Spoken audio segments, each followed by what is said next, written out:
Welcome, dear future billionaire. In this fifth episode of our motivational journey towards becoming rich like Solomon, we delve deeper into the power of self-confidence. Solomon cultivated self-confidence that he could achieve his dream. You see, self-confidence creates a climate. Those around you can sense the invisible currents of purpose within you. Your thoughts have presence, and the atmosphere you permit determines the product you produce. Self-confidence creates a miraculous climate. Solomon grew up with greatness. His own father was the greatest warrior Israel had ever known. His father's name was on the lips of thousands every day of his life. He was not a stranger to competent, articulate, and powerful leaders. Solomon was reared in the house of the uncommon, which only served to enhance his sense of inferiority. When he became king, he had never fought a battle or written a book. Only his parents understood and discerned his destiny. This positioned him for humility. He knew what he lacked. Many know they lack something, but few discover what it is. Unlike his father David, Solomon could not retrieve any memories of killing a bear and a lion. He had never killed a giant. But he did have a secret weapon, and it was one that few men ever possess. Solomon possessed the weapon of humility. He had enough humility to recognize his limitations. He asked for wisdom and strength. He pursued supernatural help, and it came. His confidence, faith, and wisdom became the talk of his generation. The following 7 steps will help you develop self-confidence. Number 1, recognize that your Creator wants good things for you. In the Bible, there is a verse in James 1:17 that says, "Remember that every good gift comes to us from God. He only does what will help us. He is our Father in heaven. He made everything in the sky that gives us light. Those things do not give us the same light all the time. They change, but God does not change." Your Creator wants good things for you, and that must give you more confidence. Number 2, make certain that your dream is not contrary to the laws of God or man. Your conscience must be at peace for your greatest ideas to emerge. You must not attempt to pursue anything that troubles your heart, soul, and mind. The seeds of greatness grow best in the soil of peace, and the name Solomon means peace. Number 3, fill every conversation with faith. Talk about your dream. Words matter. They move you toward your dream or away from it. Your words should continuously reflect hope in your future. When someone walks into your room with words of doubt and unbelief, boldly refute those words and do not receive them. Let others know clearly and confidently that great things are happening in your life. Remember, your faith is like a muscle that grows and becomes strong through continuous use.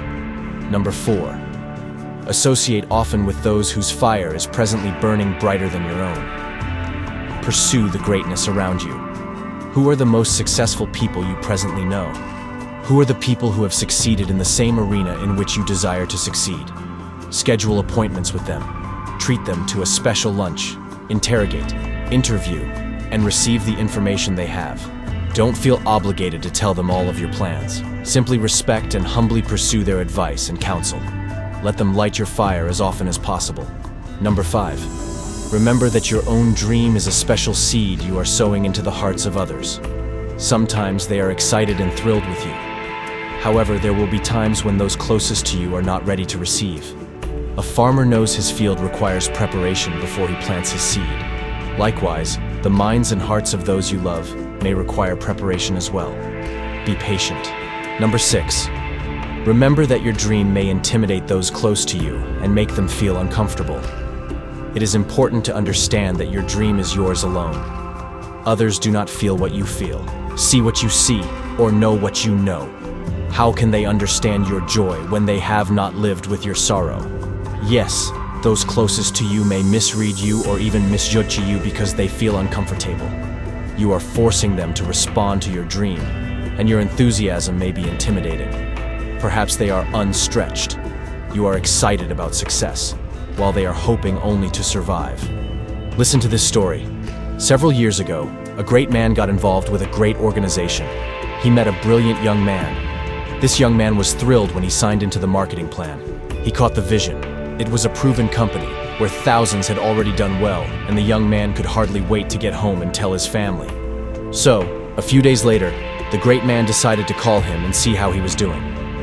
"I'm anxious to see you at the meeting tomorrow," the great man said enthusiastically.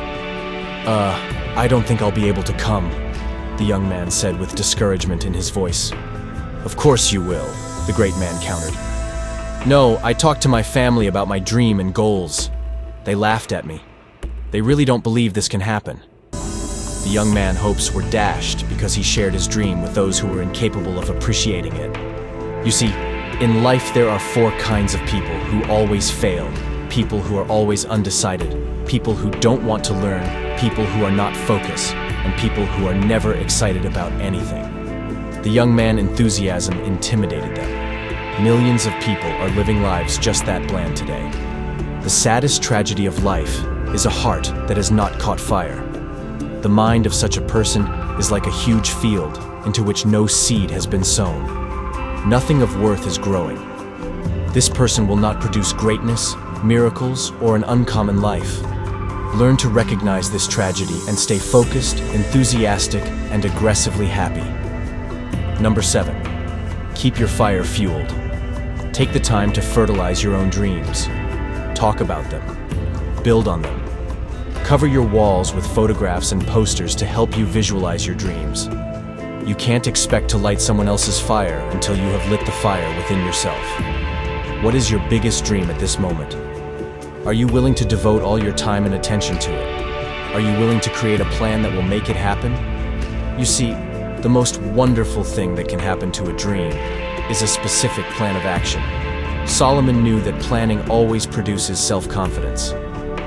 It is one of the golden secrets that helped him become the richest man who ever lived. That concludes our 5th episode of our motivational journey towards becoming rich like Solomon. Don't forget to like and subscribe for more wisdom and knowledge. Good luck, dear billionaire, and see you in the next one.